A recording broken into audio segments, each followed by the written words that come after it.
नमस्कार दोस्तों, ocean network में आपका स्वागत है।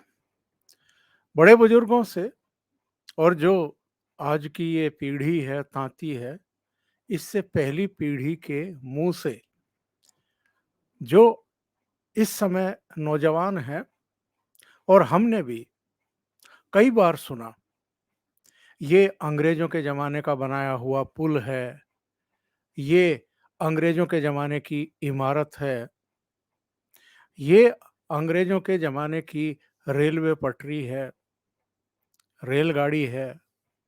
ऐसे बहुत सारे हमने वाक्य सुने और ये सुनते ही आ रहे हैं। अंग्रेजों को गए हुए कितना समय बीत गया है। 1947 में वो भारत छोड़ कर के चले गए थे, लेकिन अभी भी उनके द्वारा बनवाई गई parliament, Rashtrapati Bhavan, south north block, जहां हमारी सरकारें बैठती रही और कानून बनाती रही, वो अभी भी हैं। हालांकि ये भवन अब लगभग अपनी उम्र पूरी कर चुके हैं, खस्ता हाल में हैं। लेकिन कभी किसी सरकार ने ये नहीं सोचा कि इनके स्थान पर, यानी अंग्रेजों के द्वारा बनाई गई इन ऐतिहासिक महत्व की इमारतों के स्थान पर कभी अपनी भी कोई इमारत खड़ी की जाए। जैसे संसद हमने अफगानिस्तान के लिए तो बनाई, लेकिन अपने लिए नहीं सोचा। इसी तरीके से जो मंत्रालय अलग-अलग जगह बिखरे हुए थे और किराए की बिल्डिंगों में चल रहे थे, उनके बारे में भी नहीं सोचा। अब एक प्रधानमंत्री, एक सरकार ऐसी आई जिसने ये सोचा और अब वो सब हो रहा है जो कभी नहीं हुआ। और शायद ये जो नया भारत है, ये जो नई संसद है, ये जो नए विचार हैं, ये जो नई सोच है, जो नई दृष्टि है, इसको बहुत सारे लोग पचा नहीं पा रहे हैं और बहुत सारे कारण हैं उसके। आज मैं उस पर नहीं जाता हूं। आज विशेषकर मैं इस कार्यक्रम में जो इसका ऐतिहासिक, सांस्कृतिक और जो तमाम दूसरे पहलू हैं, उन पर चर्चा करना चाहता हूं। पिछले 20 साल से मैं भी पार्लियामेंट कवर करता रहा। अटल बिहारी वाजपेयी जब प्रधानमंत्री थे, उनके बाद जब डॉक्टर मनमोहन सिंह प्रधानमंत्री रहे 2 कार्यकाल के लिए, फिर जब 2014 में नरेंद्र मोदी प्रधानमंत्री रहे, तो कम से कम मैं कह सकता हूं कि इन 3 प्रधानमंत्रियों के कार्यकाल में मैंने पार्लियामेंट कवर की है। मैं पार्लियामेंट आता जाता रहा हूं और जो नई पार्लियामेंट बन रही है, मैं इसमें भी जाऊंगा। ऐसे बहुत कम सौभाग्यशाली लोग हैं जो पुरानी पार्लियामेंट में भी गए और नई पार्लियामेंट में भी जाएंगे। 1927 में तो हम नहीं थे जब इस पार्लियामेंट का श्री गणेश हुआ, लोकार्पण हुआ, लेकिन अब 2023 में तो हम हैं जब नई पार्लियामेंट देश को आज समर्पित की जा रही है प्रधानमंत्री नरेंद्र मोदी के द्वारा। लेकिन कुछ चीजें हैं जिन्होंने इतिहास में कुछ चीजें दर्ज कर दी हैं। मैं तो अपने अनुभव बता सकता हूं। जब पुरानी पार्लियामेंट थी, उसमें जब अटल बिहारी वाजपेयी खड़े होकर के बोलते थे, तो प्रतिपक्ष के जो भी नेता होते थे या जो दिग्गज उस समय के होते थे, जैसे पूर्व प्रधानमंत्री आई के गुजराल हों, चंद्रशेखर हों, या मार्क्सवादी कम्युनिस्ट पार्टी के सोमनाथ चटर्जी हों, वो सब एकदम खामोश होकर के बैठ जाते थे और अटल जी को सुनते थे। उसके बाद मनमोहन सिंह का समय आया। उनका जो उत्तरार्ध का समय था, उसमें पार्लियामेंट अशांत होनी शुरू हो चुकी थी और उसकी वजह रोजाना कहीं ना कहीं से आने वाली भ्रष्टाचार की, घोटालों की वो खबरें थी, जो कभी सीएजी की तरफ से आती थी, कभी किसी की तरफ से आती थी। उनको लेकर के भारतीय जनता पार्टी सदन नहीं चलने देती थी। लेकिन 2014 के बाद 9 साल हो चुके हैं। पुरानी पार्लियामेंट में मुझे याद नहीं कि कोई भी संसद सत्र कांग्रेस ने, वामपंथियों ने और मोदी विरोधी दूसरी पार्टियों ने सामान्यतः चलने दिया हो। हमेशा हर सत्र के शुरू के 7 से लेकर के 15 दिन तक नारेबाजी, प्रदर्शन, बायकॉट, सदन में हंगामे के साथ जो है बीतता रहा। बहुत सारे लोगों का कहना था और बहुत सारे लोग फ्रस्ट्रेटेड हो चुके थे ये देख करके कि संसद को किस तरीके से राजनीतिक अखाड़ा बना दिया गया है। उनका कहना था कि ये जो अंग्रेजों के द्वारा बनवाई गई पार्लियामेंट है, इसमें वास्तु दोष है, जिसकी वजह से ये पूरी तरीके से राजनीतिक अखाड़े में तब्दील हो गई है। आपको जान करके ताज्जुब होगा, जो उच्च सदन है यानी राज्यसभा, जिसमें सभापति देश के उपराष्ट्रपति होते हैं, उसमें कभी हंगामे नहीं होते थे। लेकिन इधर के वर्षों में हमने देखा कि राज्यसभा में भी हंगामे हो रहे हैं। और अब जब नई पार्लियामेंट बनाई गई है, वास्तु विशेषज्ञों की राय से बनाई गई है, तमाम चीजें उसमें इंक्लूड की गई हैं, उनकी सलाहें मानी गई हैं। इसको त्रिकोण बनाया गया है, ना कि गोल जैसी पहली थी।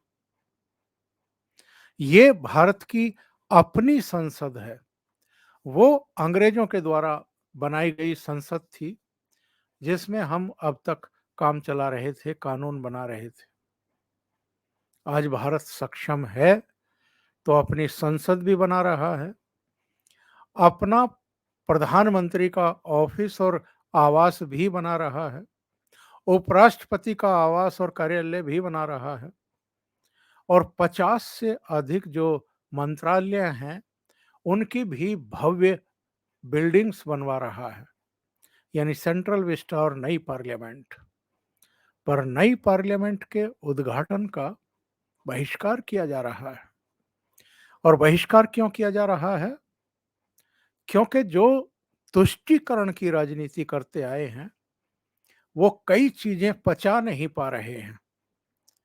ये जो नए भारत में भारतीय संस्कृति और जो हमारा मूल रहा है, उसका जो गौरव लौटाने की एक कोशिश हो रही है इस सरकार के द्वारा, इन प्रधानमंत्री के द्वारा, वो लोगों को पच नहीं रही है। और जब मैं भारतीय संस्कृति की बात करता हूं, तो जो हमारे सांस्कृतिक, आध्यात्मिक, धार्मिक केंद्र रहे हैं, उनका जिस तरीके से पुनर्निर्माण किया गया है, उनका जो गौरव पुनर्स्थापित किया गया है, उससे एक मैसेज गया है पूरी दुनिया में कि भारत अब अपने जड़ों की तरफ लौट रहा है।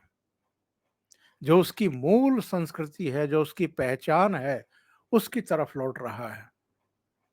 चाहे केदारपुरी का उस भीषण बाढ़ के बाद, तबाही के बाद जो वहाँ पर सौंदर्यकरण किया गया, जो उसका सशक्तिकरण किया गया, जो यात्रियों के लिए, भक्तों के लिए सुविधाएं ठीक की गई, बनाई गई, चाहे काशी विश्वनाथ में कॉरिडोर बनाया गया हो, जिसकी प्रशंसा नेपाल के प्रधानमंत्री और उनकी श्रीमती भी करके गई और देश विदेश से आने वाले पर्यटक भी करते हैं।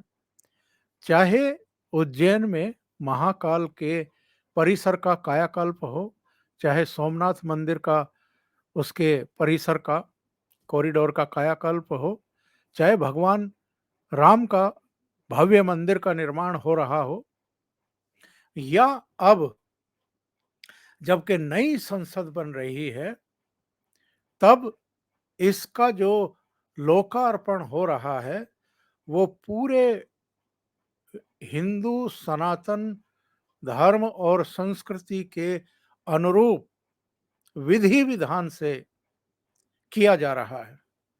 इसको लोग बर्दाश्त नहीं कर पा रहे हैं। और जब से इनको ये पता चला है कि वीर सावरकर की जन्म जयंती के अवसर पर नई संसद का लोकार्पण किया जा रहा है, तब से तो बिल्कुल पगलाने वाली स्थिति है। और उसके ऊपर एक और जानकारी जब इनको मिली, जो चोल राजा हुआ करते थे, शासक हुआ करते थे, जब सत्ता का हस्तांतरण होता था, तो वो एक से दूसरे को एक राजदंड दिया करते थे, सेंगोल दिया करते थे। और ये जो हिंदू संस्कृति है, उसका एक सत्ता हस्तांतरण का बहुत बड़ा प्रतीक था। लेकिन कांग्रेस ने, खास तौर से पहले प्रधानमंत्री जवाहरलाल नेहरू ने, सत्ता हस्तांतरण के इस प्रतीक को एक वॉकिंग छड़ी बना करके प्रयागराज के म्यूजियम में रख दिया, आनंद भवन में रखवा दिया। और सरकार ने तो खैर एक पूरी वेबसाइट ही बना दी है इसकी। इस वेबसाइट पर जाकर के लोग इसके बारे में डिटेल जानकारी ले सकते हैं। और जब गृह मंत्री अमित शाह ने इसके बारे में बताया कि जो राजदंड एक छड़ी बता करके, वॉकिंग छड़ी बता करके नेहरू की आनंद भवन में रखी हुई है, वो एक्चुअल में कोई मामूली छड़ी बिल्कुल नहीं है। वो एक राजदंड है, एक सेंगोल है। सत्ता हस्तांतरण के समय वो दी जाती रही है। अंग्रेजों ने भी ये तमिलनाडु से मंगा करके, जब वो जा रहे थे और नेहरू के हाथ में देश की बागडोर सौंप रहे थे, तो माउंटबेटन ने उनको ये राजदंड देकर के सत्ता का हस्तांतरण किया था। ये नेहरू के हाथ में आप देख रहे हैं, 2 चित्र उपलब्ध हैं, जिनमें नेहरू के हाथ में ये सेंगोल, ये राजदंड जो है आपको दिखाई देता है। लेकिन आश्चर्य का विषय है, नेहरू को लेकर के जिनको प्राइड होना चाहिए, उन्होंने वक्तव्य जारी किया कि इस तरह के राजदंड सत्ता हस्तांतरण पर उसको सौंपे जाने की कोई ऐतिहासिक, मतलब खबर नहीं है, कोई ऐतिहासिक तथ्य नहीं है, कहीं ये चीज दर्ज नहीं है। अब ये दर्ज क्यों नहीं है, ये अपने आप में एक विचारणीय प्रश्न है। नेहरू ने इसका महत्व क्यों नहीं समझा, जो अब प्रधानमंत्री के तौर पर नरेंद्र मोदी ने समझा है, और इसे विधि विधान के साथ लोकसभा के स्पीकर की चेयर के पास स्थापित करने का फैसला किया है, राजदंड को स्थापित करने का फैसला लिया है। इसके कुछ और चित्र हैं, और ये आपको बताते हैं कि ये हमारी भारतीय संस्कृति, जो हमारा आध्यात्म है, जो धार्मिक है, धार्मिकता है उसके अनुरूप बनाई गई एक ऐसा प्रतीक चिन्ह है जिसके ऊपर के सिरे पर नंदी विराजमान है शिवजी महाराज के। और कांग्रेस के प्रवक्ता और महासचिव जयराम रमेश ने क्या कहा कि साहब इस तरह की किसी सेंगोल का या राजदंड का कहीं कोई इतिहास ही नहीं है। और ये चूंकि हिंदू राजा चोल साम्राज्य की एक बहुत ही पवित्र प्रतीक मानी जाती है उस समय के इतिहास में, और ये सब दर्ज है कि राजा किस तरीके से इसको देते थे एक दूसरे को, इसलिए भी कांग्रेस, वामपंथी और जो सो कॉल्ड सेक्युलर हैं उनकी नींद हराम हुई पड़ी है कि प्रधानमंत्री के तौर पर नरेंद्र मोदी ने जिस तरीके से सनातन धर्म, संस्कृति, इन सबको और इनसे जुड़े हुए जो धार्मिक केंद्र हैं, आध्यात्मिक केंद्र हैं, उनको पुनर्स्थापित कर दिया है। उसी तरीके से अब नई संसद में भी उसी सनातन संस्कृति के तहत ही सारी चीजें हो रही हैं, पूजा पाठ और विधि विधान। ये इनको पच ही नहीं पा रहा है।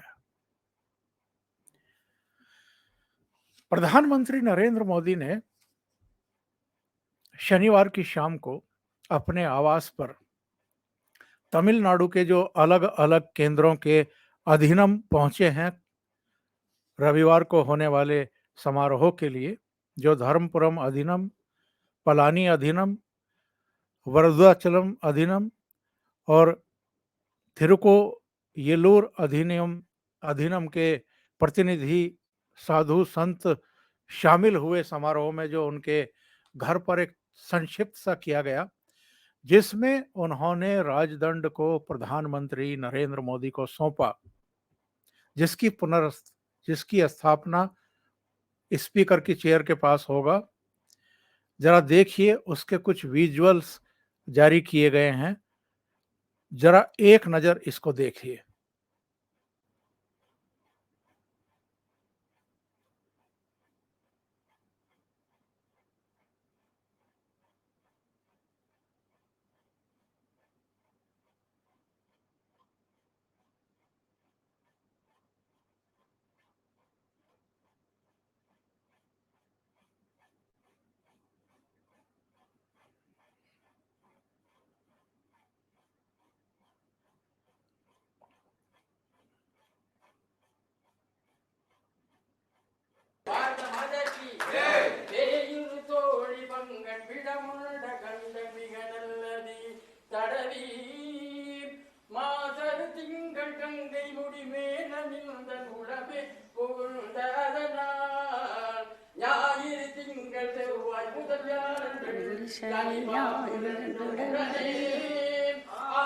நல்ல நல்ல அவை நல்ல நல்ல யார் அவர்க்கு எவரே। और यही सब तो इनको नहीं पचता है, इसीलिए तो ये प्रधानमंत्री नरेंद्र मोदी का इस कदर विरोध करते हैं कि 19-20 दलों ने ये ऐलान कर दिया कि नई संसद के लोकार्पण समारोह में हम लोग नहीं पहुंचेंगे, हम नहीं जाएंगे, हम बहिष्कार कर रहे हैं। हालांकि इनके इस कदम की, इस फैसले की बहुत कड़े शब्दों में निंदा कर रहे हैं इन्हीं के जो पूर्व संगी साथी रहे हैं। 270 लेखकों, कलाकारों, वास्तुशिल्प से जुड़े हुए और बुद्धिजीवी, अलग अलग क्षेत्रों के लोग, उन्होंने एक साझा बयान जारी किया है, इनकी निंदा की है कि लोकतंत्र के सबसे बड़े मंदिर का लोकार्पण हो रहा है और राजनीतिक कारणों से, द्वेष की वजह से, ईर्ष्या की वजह से ये लोग अगर ऐसे अवसर पर नहीं पहुंच रहे हैं तो ये कृत्य अपने आप में बेहद निंदनीय है। प्रधानमंत्री ने इस मौके पर क्या कहा, मैं संक्षेप में जरूर बताना चाहूंगा। उन्होंने कहा कि हमारे स्वतंत्रता संग्राम में तमिलनाडु की बहुत अहम भूमिका रही है। भारत की आज़ादी में तमिल लोगों के योगदान को वो महत्व नहीं दिया गया जो दिया जाना चाहिए था। अब भाजपा ने इस विषय को प्रमुखता से उठाना शुरू किया है। तमिल परंपरा में शासन चलाने वाले को सेंगोल दिया जाता था। सेंगोल इस बात का प्रतीक था कि उसे धारण करने वाले व्यक्ति पर देश के कल्याण की जिम्मेदारी है और वो कभी कर्तव्य के मार्ग से विचलित नहीं होगा। और प्रधानमंत्री ने नए संसद भवन को लोकतंत्र का मंदिर बताया और कामना की कि ये भारत के विकास पथ को मजबूत करता रहे और लाखों लोगों को सशक्त बनाए। माई पार्लियामेंट माई प्राइड हैशटैग के साथ ट्विटर पर नई इमारत का वीडियो साझा करते हुए उन्होंने कल लोगों से यह आग्रह किया कि वो भावनात्मक रूप से इस पर अपना वॉइस ओवर देते हुए इसको जारी करें और लाखों लोग अब तक जारी कर चुके हैं। अंत में मैं ये जरूर कहूंगा कि राजदंड तो मिल गया है, राजदंड युग की शुरुआत भी हो गई है और राजदंड का जो प्रतिष्ठापना हो रही है वो भी प्रधानमंत्री नरेंद्र मोदी के हाथों हो रही है।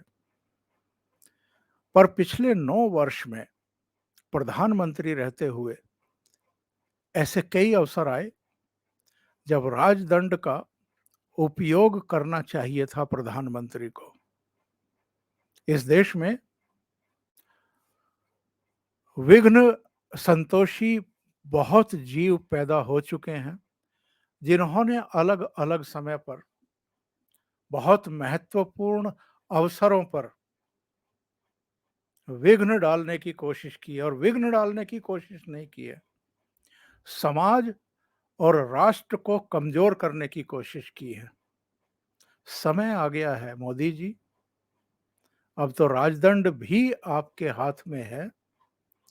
ऐसे लोगों के खिलाफ दंडात्मक कार्रवाई करना शुरू करिए। अभी के लिए इतना ही। बहुत बहुत धन्यवाद। अगर आपको ये चैनल और इसके कंटेंट पसंद आ रहे हैं तो लाइक करें, कमेंट करें, वीडियो को शेयर भी करें।